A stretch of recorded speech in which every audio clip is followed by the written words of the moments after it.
Hello everyone and welcome back to another video. Today I'm going to just be showing you one orchid, and that's the orchid here before you. The bellina variation fire crossed with a sibling. That's what the tag says. And I think it might be quite accurate because it is the typical bellina fire kind of shape. And it's characterized by these lower sepals that are kind of like pointing straight down, and the petals are kind of point upwards with the points. Has a typical bellina fire shape. What is not so typical about this bellina fire cross with sibling, but let's call it bellina fire for simplicity's sake, is the coloration. Because if you are familiar with bellinas, you'll know they typically look a little more like this.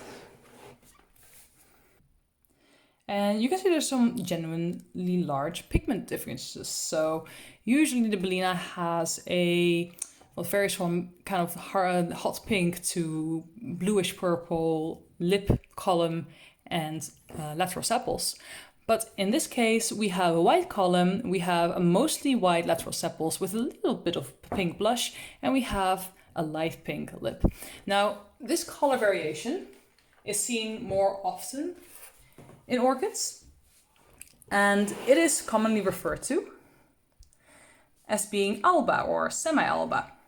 The only thing that really means is that the red color, the anthocyanin, gets suppressed. So what would usually be more purplish or reddish or yellowish is now paler or even completely white. And you can see how that comes back in the lateral sepals, which are now basically entirely white with a little bit of a pink blush from where usually there'd be like this harsh pink color. Well, semi-alba just means that, but to a lesser degree. Specifically, the term semi-alba refers to a white flower with a colored lip. So this doesn't strictly adhere to that, since we have a little bit of a pink blush on the lateral sepals, but it seems more accurate to me than alba. I was thinking it'd be pretty cool to, in this video, instead of just saying, look at this pretty flower and just tell you how it smells and describe the way it looks, well, you can already see it for yourself. I'd also tell you a little bit more about the terms alba and semi-alba and genetically how they come to be.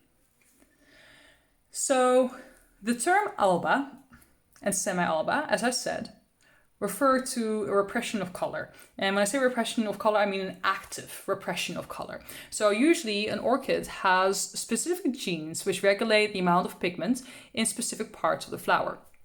So you have specific genes that regulate the pigments in the petals and in the sepals, and also other genes for the callus, the column, the lip, the middle part of the lip, the back part of the lip. There's a lot of different genes responsible for a lot of different parts of the orchid flower. And what happens when you have an alba or a semi-alba flower is that these genes very actively get suppressed. So it's not that they have less color passively, they just, have less of those genes, or no, it's the fact that other genes exist which very actively cause those genes to not be expressed the same way.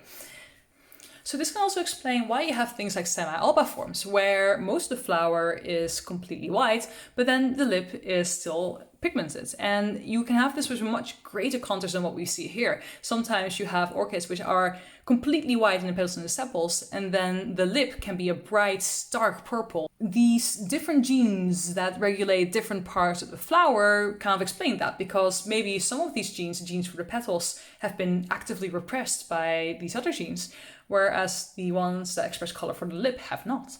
And in this case, I think we can see that it is not a fully alba form. So both for the sepals and for the lip, there's still a little bit of color. So yeah, it's not technically a semi-alba because that term is used for only lip color, but the genes that express the color are not fully suppressed. They're largely suppressed, but not fully suppressed. And the color, the pigment specifically that gets suppressed, from what I understand, is called anthocyanin.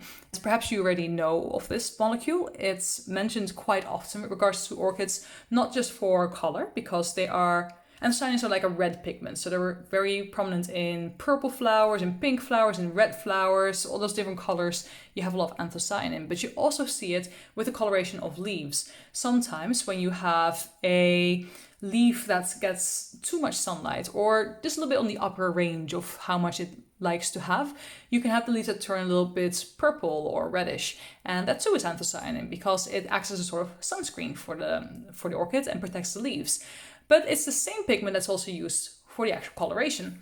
So here we have a flower that is in many regards similar to that of the normal type, because you can see that the coloration appears in similar locations, but is heavily repressed compared to the very heavy pigment of this flower. This is like a pale comparison. I'd be interested to know actually, and maybe I should try this out, but I'd be kind of hesitant to do so, whether these plants, which have these semi-alba flowers, also create less anthocyanin in the leaves at high light. I suspect they will, because I believe it's quite common knowledge that orchids with dark red or purple flowers create more anthocyanin in the first place when exposed to high light. So then, following that reasoning, this probably makes less.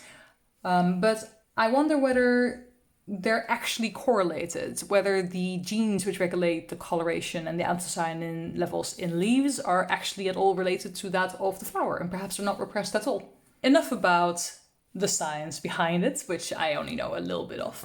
I kind of want to tell you about the smell as well. The smell is wonderful. Of course it's wonderful. It's a bellina.